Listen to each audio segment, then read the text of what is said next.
Doctor ইউনূসের বিরুদ্ধে দুদকের মামলা বাতিল।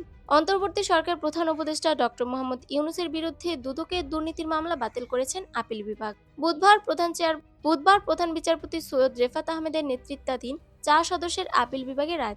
আওয়ামী লীগ সরকারের আমলে ডক্টর মোহাম্মদ ইউনূস ও গ্রামীণ টেলিকমের শীর্ষ কর্মকর্তাদের বিরুদ্ধে এ মামলা করে দুদক। গ্রামীণ টেলিকমের 6 কর্মকর্তা হলেন প্রতিষ্ঠানটির ব্যবস্থাপনা পরিচালক নাজমুল ইসলাম, পরিচালক আশরাফুল হাসান, নাজনীন সুলতানা, শাহজাহান, নূরজাহান বেগম ও এস এম হাজ্জাতুল ইসলাম লতিফি।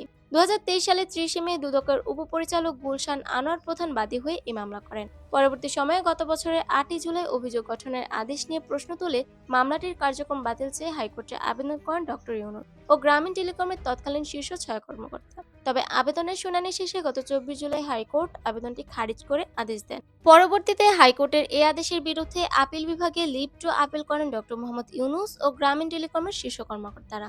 তবে এর মধ্যেই রাষ্ট্র বা দুদকের পক্ষে পিপি মামলাটি প্রত্যাহার চেয়ে আবেদন করেন। গত 11 আগস্ট সেই আবেদন মঞ্জুর করেন ঢাকার বিশেষ জজ আদালত 4-এর বিচারক। অন্যদিকে লিভ টু আপিল মঞ্জুর করে গত বছরের 21 অক্টোবর আপিল বিভাগ আদেশ দেন। সে অনুযায়ী আপিল শুনানি শেষে বুধবার রায়ের দিন ধার্য করেছিলেন আপিল বিভাগ। ডক্টর ইউনূসের পক্ষে আপিল বিভাগে শুনানিতে ছিলেন ব্যারিস্টার আব্দুল্লাহ আল মামুন ও দুদকের পক্ষে আইনজীবী আসিফ হোসেন।